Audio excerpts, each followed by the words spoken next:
thank you for the invitation in this pre-event and also in Share Budapest 2020 that hopefully will take place in July. Post-pandemic paradise is the title of my presentation, and it's in 8 points. It seems reasonable to wonder about the role of architecture in times of crisis. How different should it be before and after the pandemic? Architecture is essentially a way of protection. It creates spaces of intimacy, protection from cosmos and its threats, with the residence being its primary field. Protection from cosmos, but also in contact with it.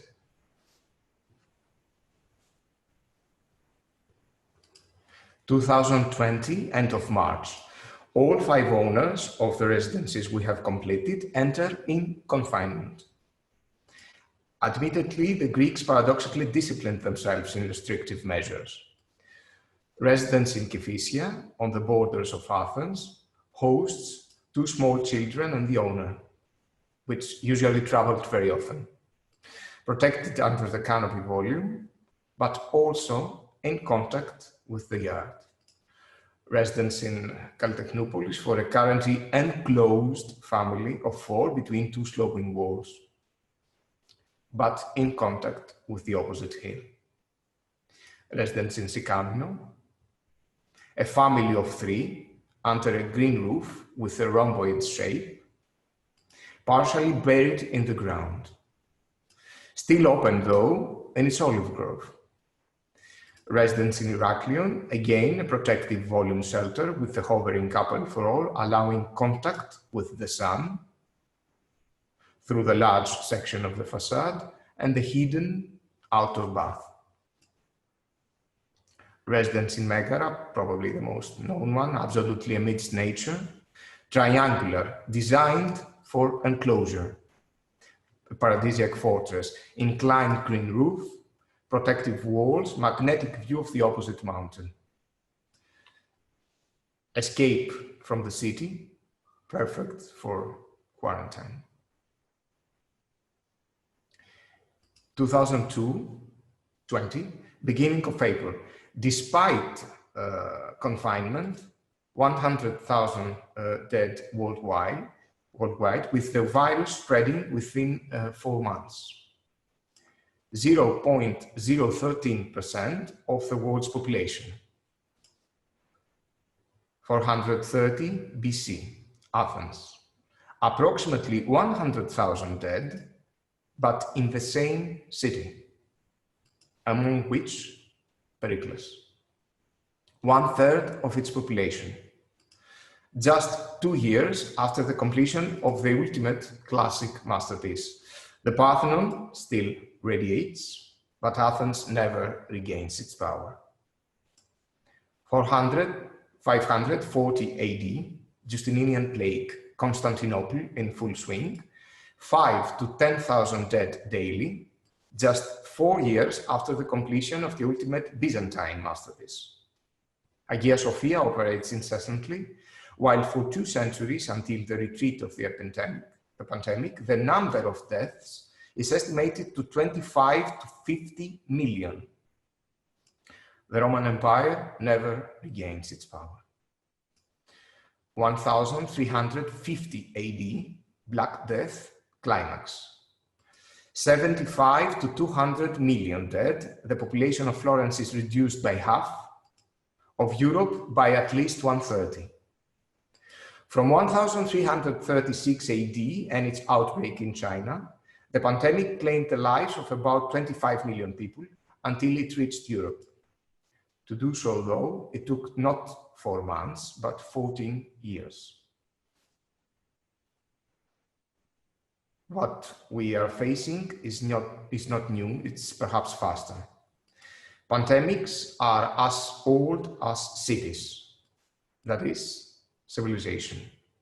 Civilization without cities, without human density, the fever of cities, is impossible. They are the ones, though, that occasionally pay the heavy price. Athens of the 5th century BC or Constantinople of the 6th century AD, where the number of dead reached 10,000 daily, may seem like airy myths, but they were not. Modern medical science may obviously mitigate the effects of a disease, with New York City counting 10,000 deaths at least last week, but in total. The research that connects the possible spread of the virus of 2019 and that of earlier ones of our century with their transmission by wild animals, but also with the catastrophic human intervention towards them or towards their immediate environment, seems convincing.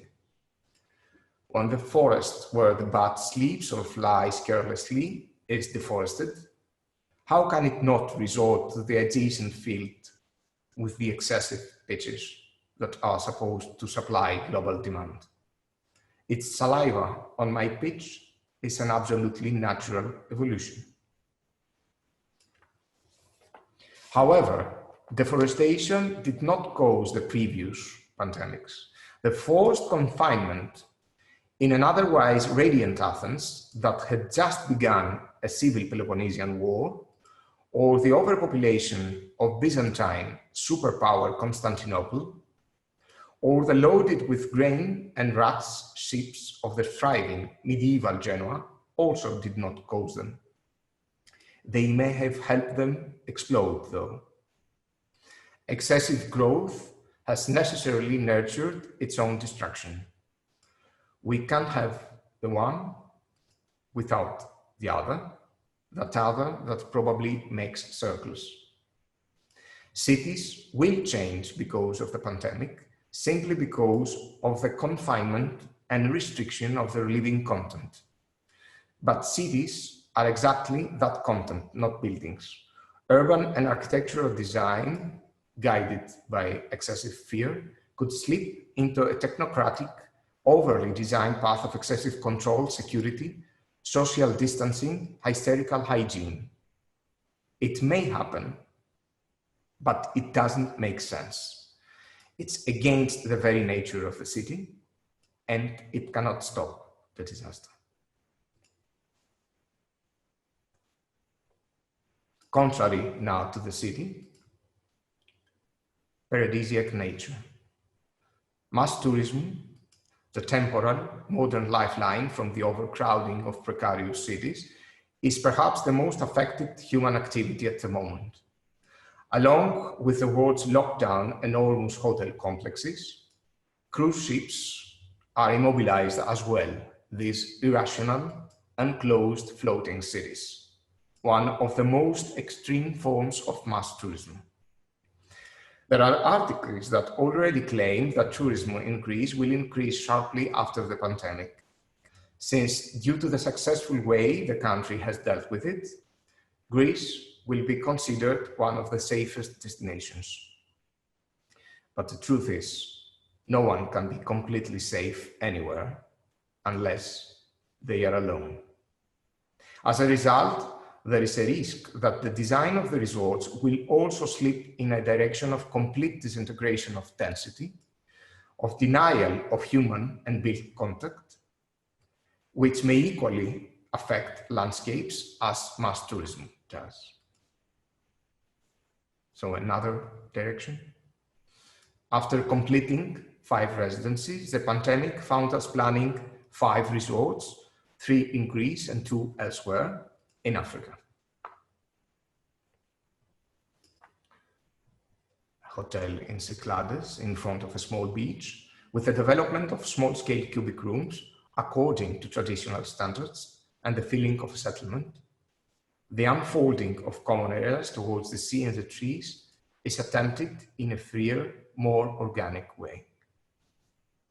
Hotel in Africa, on Lake Malawi and in synergy with its soft dunes, autonomous, circular units are subdued on the contour lines in a curvilinear manner, looking like they are being dynamically pushed out of the elongated central building.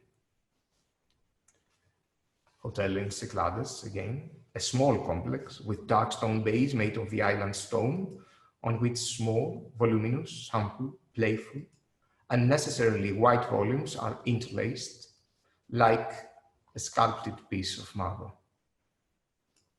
Hotel in Africa, again, opposite of a natural refuge for mountain gorillas in Uganda.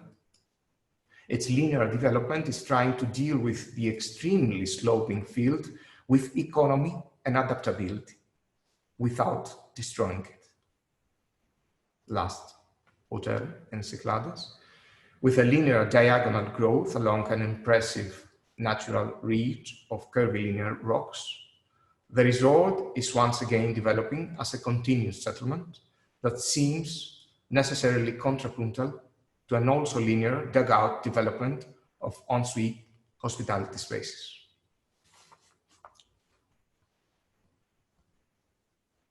So the initial question about the role of architecture after the pandemic and on the occasion of the previous 5 resorts could now be answered provocatively.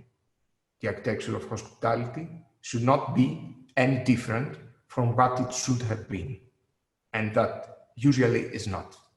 Within measure, not immoderate. In contact with nature, with respect to it, with a gentle human scale, ensuring both the desired escape into paradise, but also a life-giving density. Human contact. Even amidst pure nature. If a pandemic seems to question immoderation, the way to follow becomes perhaps evident. Thank you for your attention.